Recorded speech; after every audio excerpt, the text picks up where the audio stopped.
Hello everyone and welcome to Deeply Simple.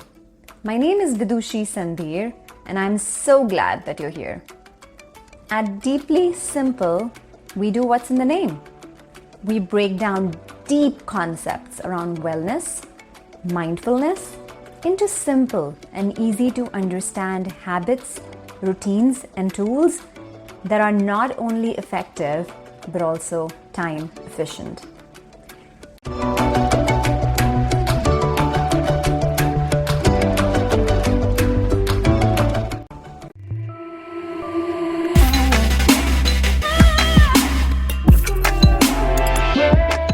I want to talk about working out. Whether you are thinking of starting a workout routine or maybe restarting a routine after break, this might be useful for you. And as I record this episode, full disclosure, I'm actually trying to go back to a regular workout routine myself. So as I record this episode, I have tried to remember the foundations that helped me make workout a regular part of my life so that I can bring those foundational aspects back. 3 years back, this word working out did not exist in my daily routine. And like I said, just up until recently, I used to work out regularly, and it's not just a habit but a lifestyle. So I want to walk you through how I made my journey from almost no active component in my life to being a healthier version, because that's what it's all about. Now in this episode, I do not specifically talk about habit forming, because I think there are some really good podcasts which are already out there and they do that really well. So check out, for example, 7 Ways to Break Bad Habit by Jay Shetty and episode 791 of Tiny Leaps and Big Changes. I will put a link to both of these podcast episodes in the show notes. Now, the foundational concept behind things I did was to set myself up for success. So starting in a way that I felt successful so that I had the energy and the motivation to continue. How do you set yourself up for success, whether you are starting a workout regimen or restarting or maybe even changing your existing regimen? There are 2 things that I did specifically. A, reduce resistance to working out, and B, adopt practices to foster consistency. Now let's talk about some tangible ways of executing A, which is reducing resistance to working out. There are 2 ways, when I reflect back, in which I reduced resistance. The first way was by starting small. I wanted to see wins. You might have a notion of what you want your new lifestyle to look like. Think of getting there in smaller steps. If you lead a life that as of now is completely sedentary, when I say sedentary, I would say you have not worked out in the last 7 days. Then start with a short workout, maybe 5 minutes. I found that starting small was key because failure can be discouraging. Few years back, when I was just starting, my workout was just 7 minutes. I knew that I'm taking out 7 minutes, so that task was conquerable. Also, proudly wear the beginner tag. While looking for workouts, whether it's strength, cardio, HIIT, yoga, add the beginner tag on YouTube or wherever you're looking for workouts or even classes.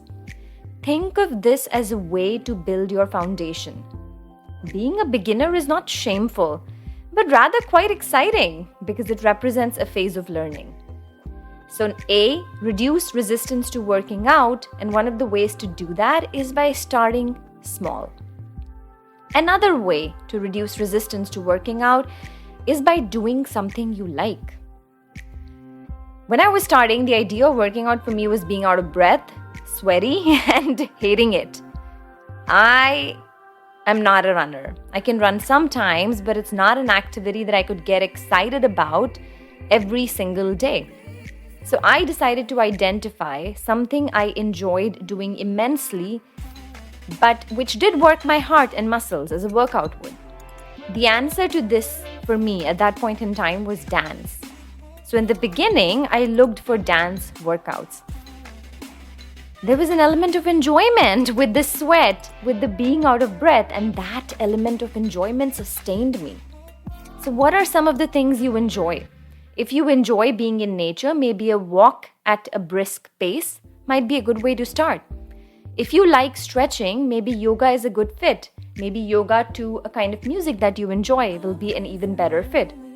If you're unsure of what you exactly like, just try a few variations and see what piques your interest the most. So like I said, point A, reduce resistance to working out by starting small and doing something you like. Now let's talk about B. And we've talked a lot, so if you've forgotten, B was to adopt practices that would foster consistency. Now, there are 3 key ways in which I did this. Number 1, scheduling it.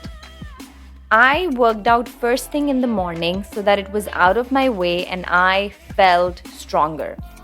So waking up was always followed by a workout. I knew I had a shower and healthy breakfast to look forward to after that. I'll be honest, this served me really well for 3 years, but now I'm a slave to working out only in the morning.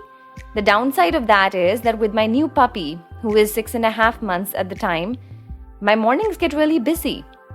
And if I don't work out in the morning, because that turned out to be a habit, I feel more resistance to working out later in the day. So if your life permits consistency, then associating workout with a regular activity can be very beneficial. For example, working out after getting up in the morning, or working out after you shut your laptop down for the evening. However, if you know and you take a look at your life and you realize that there is a lack of consistency for varied reasons, then maybe this is not for you. So now B, fostering consistency, the first way was scheduling it. Second was tracking it.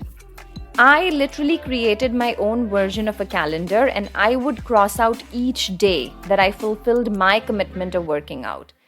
This feeling of checking a day was so powerful and so motivating. I just wanted to do it all over again the next day. And guess what? Wanting to do it the next day is consistency. Number 3, another way of fostering consistency is getting help. If you have the resources to consider a trainer, get help. I invested in a few sessions with a trainer. With the right technique and someone holding me accountable, I showed up to the sessions and slowly saw myself do training that had not seemed possible. This was encouraging, and the effect cascaded down to making healthy eating choices and working out on my own.